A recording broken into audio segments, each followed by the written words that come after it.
দেশের অন্যতম ব্যস্ততম যে সড়ক অর্থাৎ সাভার, বাইপাল, নবীনগর, চন্দ্রা, এখান থেকে কিছু গাড়ি দৌলতদিয়া ঘাটের দিকে যাচ্ছে এবং কিছু গাড়ি টাঙ্গাইল বা উত্তরবঙ্গ যেটা সিরাজগঞ্জ সেদিকে যাচ্ছে। কিন্তু গার্মেন্টস শ্রমিকদের অবরোধের জেরে তারা লম্বা সময় পথে আটকানো।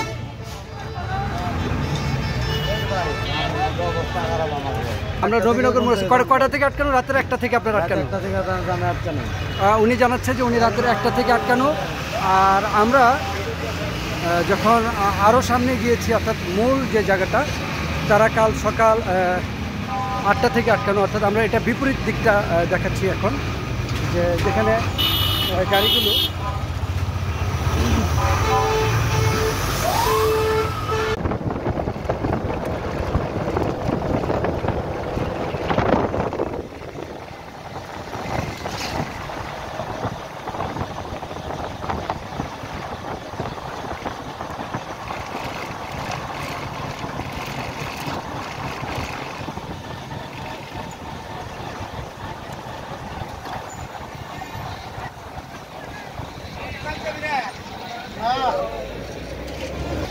আমরা এখন নবীনগর মোড়ে আছি। এখান থেকে একেবারে চন্দ্রা পর্যন্ত পুরা রাস্তাটা ব্লক এবং প্রায় 30 ঘন্টা যাবৎ এই সিনারি। আমরা চন্দ্রা থেকে নবীনগর মোড় পর্যন্ত আসলাম, যেখানে আমরা দেখলাম যে রাস্তাগুলো, এই যে আমরা নবীনগর থেকে এখন চন্দ্রার দিকে যাচ্ছি, দেখাবো যে কত দূর পথ পর্যন্ত এখানে ব্লক করা। গার্মেন্টস শ্রমিকরা রাস্তা অবরোধের জেরে গতকাল সকাল 8টা থেকে আজকে দুপুর প্রায় 2টা অর্থাৎ প্রায় 30 ঘন্টা এই রাস্তা এরকম অবরোধ হয়ে আছে। তাদের অনেকের সাথে আমি কথা বলেছি, তাদের একটাই কথা যে কেউ আমাদের সাথে এসে এই রাস্তা অবরোধ কেন করেছে, আমাদের দাবি দেওয়া কি, কোনো কথাই শুনিনি। যতক্ষণ পর্যন্ত সংশ্লিষ্ট কর্তৃপক্ষ কথা না শুনবে ততক্ষণ পর্যন্ত আমাদের অবরোধ অব্যাহত থাকবে।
আমরা দেখতে পাচ্ছি এখানে তারা রাস্তা অবরোধের জন্য ওই যে গাছ ফেলে বাইপাল যে মোড়, এই মোড় থেকে আমরা লম্বা প্রায় 10 কিলোমিটার এখান থেকে চন্দ্রা, ঠিক 10 কিলোমিটার পর্যন্ত, এবং ট্রাক, বাস, পিকআপ, পণ্যবাহী বিভিন্ন গাড়িগুলো এভাবেই স্টাক হয়ে আছে।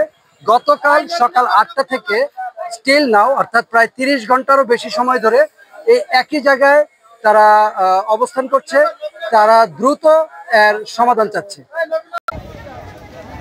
আসলে শ্রমিক বিক্ষোভের একটি অংশ আমরা দেখতে পাচ্ছি, তারা রাস্তায় অবস্থান করছে। ঠিক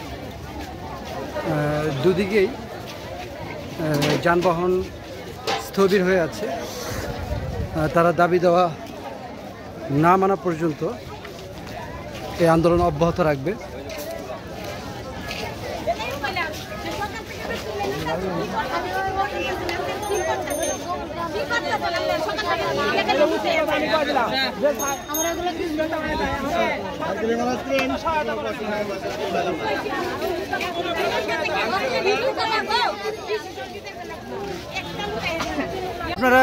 আপনারা একটু বলেন তো যে আজকে কি অবস্থা সর্বশেষ ভাইজান আন্দোলনের? মানে এখন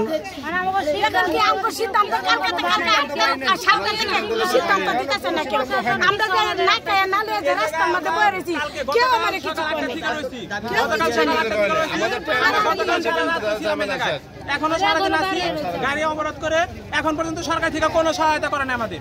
আমরা এখানে 7000 শ্রমিক আছি, দুইটা ফ্যাক্টরি প্রায় 7000 শ্রমিক, আমাদের এখন পর্যন্ত কোনো সহায়তা দেয় না। এই রাস্তাটা অবরোধ করছেন কখন থেকে? গতকালকে সকাল 8টা থেকে।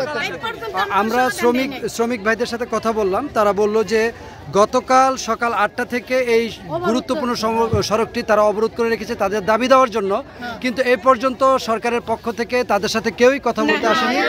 আমরা দেখতে পাচ্ছি যে কোনো পক্ষ, তাদের দাবি হচ্ছে যে সরকারের পক্ষ থেকে কেউ আমাদের কথা শুনলে আমরা তাদের কাছে দাবি দেওয়া পেশ করে আমরা আমাদের এই সড়ক অবরোধ উঠাবো, তার আগ পর্যন্ত আমরা সড়কে অবস্থান করব। এবং গতকাল রাতেও আমরা এখানে সারা রাত্রই বৃষ্টিতে ভিজে তারা এখানে অবস্থান করেছে। আমরা দেখতে পাচ্ছি যে একেবারে এই যে চারদিকেই তাদের অবস্থান, এবং তারা বলতেছে আচ্ছা মূল দাবিটা কি আপনাদের? মূল দাবিটা আমাদের যে পাওনা, সেই পাওনাটা আমাদের পরিশোধ করতে হবে। পরিশোধ করলে আমরা রাজপথ ছেড়ে দেব, আর পরিশোধ না করলে আমাদের এই আপনাদের কোন গার্মেন্টসের নিকট পাওনাটা? এই যে বার্ডস গ্রুপ, এই গ্রুপে তাদের 3 মাসের বেতন আটকানো।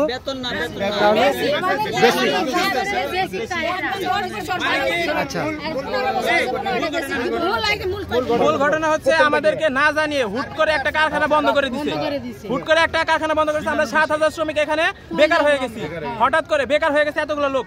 আমরা বিজেমে গেছিলাম গত মাসে, আমাদেরকে গতকাল 30 তারিখে ডেট দিছে যে ওই দিন সকল পাওনা দানা পরিশোধ করে দিবে মালিক পক্ষ।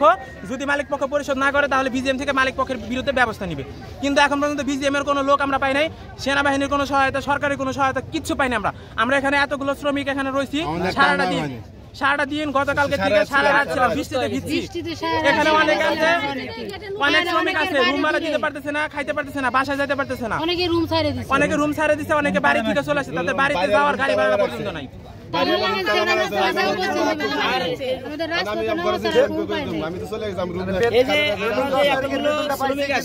তার ভিতর যদি একজন কেউ মারা যায় তাই দায়বদ্ধতা কে নেবে? এখানে অলরেডি 4 জন মৃত্যুর মতো হয়ে গেছে অলরেডি, মানে রাস্তায় থাকতে রোদের ভিতরে থাকতে পারে। কিছুক্ষণ আগে এই গাড়ির কিছু ড্রাইভার এবং হেল্পার অনেকে মিলে একটা দল গঠন করে আমাদের শ্রমিকের উপরে হামলা করে, শ্রমিকের উপর লাঠি হামলা করে এবং আমাদের অনেক শ্রমিকের উপরে আহত করে। ওনারা নিজেদের একটা গাড়ির গ্লাস ভাঙে, আমাদের 2 জন শ্রমিককে মাথা ফাটায় আহত করে হাসপাতালে পাঠায়।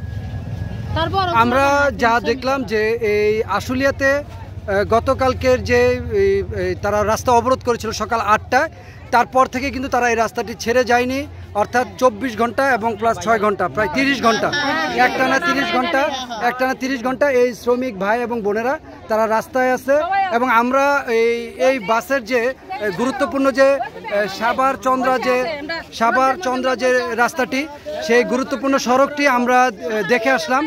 এখান থেকে আমাদের ঠিক এই জায়গাটা থেকে, তো বাইপাল থেকে চন্দ্রা পর্যন্ত প্রায় লক্ষাধিক গাড়ি, যেটা বাস, প্রাইভেট কার, ট্রাক, ছোট ছোট গাড়িগুলো 2 পাশেই আটকে আছে। এবং তারা এই 30 ঘন্টা টানা 30 ঘন্টার এই অবরোধ, তারাও অসুস্থ হয়ে যাচ্ছে। তাদের দাবি একটাই যে সরকারের যথাযথ কর্তৃপক্ষ এখানে আসবে, আমাদের কথা শুনবে, এবং আমরা আমাদের দাবি দেওয়া মেনে নিলে আমরা সাথে সাথেই রাজপথ থেকে সরে যাব। নাজমুল হক, যুগান্তর, আশুলিয়া, ঢাকা। বলেন ভাই, কালকে সকাল 8টা থেকে এখানে আছি, সকাল 8টা থেকে এই পর্যন্ত মনে করেন আমরা খানা দানার সমস্যা, গোসলও করতেই না, যে একটা মানে পরিবেশ, রাত্রে তো ঘুমাইতে পারি না, এই পর্যন্ত ঘুমাইতে পারি না। আমরা গাড়ির ভিতরে আছে মাল, কোম্পানির চিল্লি কথা আছে, জাগো মাল হ্যাগো তো একটা লস, আমাদের তো একটা সমস্যা আছে না, আমরা তো ঠিক মতন খাওয়া দাওয়া করতে পারি না, এমন একটা পরিবেশ ভিতরে যতগুলো গাড়ি দেখেন একবারে নবীনগর পর্যন্ত, নবীনগর পার হয়ে গেছে। আচ্ছা, আমি একজন গাড়ির ড্রাইভার। গতকালকে 7:30 বাজে এখানে জ্যামে পড়ছি। আজকে প্রায় 30 ঘন্টার মতো হয়ে গেছে এখানে জ্যামই আছে। গতকালকে ওখানে ওয়াশরুমে গেছিলাম, ওয়াশরুমে প্রস্রাব করতে গেছি, ওখানে 10 টাকা দেওয়া লাগছে। প্রস্রাব করতে গেলে 10 টাকা, পায়খানা করতে গেলে 10 টাকা, এভাবে যদি 5 বার যায় তাহলে 50 টাকা চলে যাইতেছে। কোম্পানি থেকে কি আমার এক্সট্রা কোনো বেতন দিতেছে না, খোরাকি দিতেছে। কোম্পানি ধারাবাহিক ভাবে যেভাবে দেওয়ার কথা ওই তাই বৈশা রয়েছি, খাওয়া দাওয়া করতে পারতেছি না, ঘুমাইতে পারতেছি না। তারপরে আমার মালটা নামবে যে ইপিজেড, এখান থেকে 300 গজ রাস্তা, গতকালকে থেকে একবার 30 ঘন্টা ধরে বৈশা রয়েছি, মাত্র 300 গজ রাস্তা লাগে। এইভাবে হইলে তো আমরা চলতে পারি না। তারপর আমাদের গাড়ির ডিপার্টমেন্টের কি কোনো বাপমা নাই? যেখানে আন্দোলন হবে, একটা গার্মেন্টস আন্দোলন হবে, রাস্তা বন্ধ থাকবো, এখানে হরতাল লাগবো, রাস্তা বন্ধ, যে কোনো সমস্যার কারণে রাস্তা বন্ধ হয়, এইভাবে আমরা চলবো কিভাবে? সরকারের দৃষ্টি আকর্ষণ করতেছি যে উচ্চ লেভেলের কর্মকর্তারা দ্রুত গাড়ির ডিপার্টমেন্টটা যাতে সুন্দরভাবে চলতে পারে বা ভালোভাবে চলতে পারে, এদিকে একটু নজর দেখ। এটা দ্রুত সমাধান দরকার, এটাই চাই আমরা।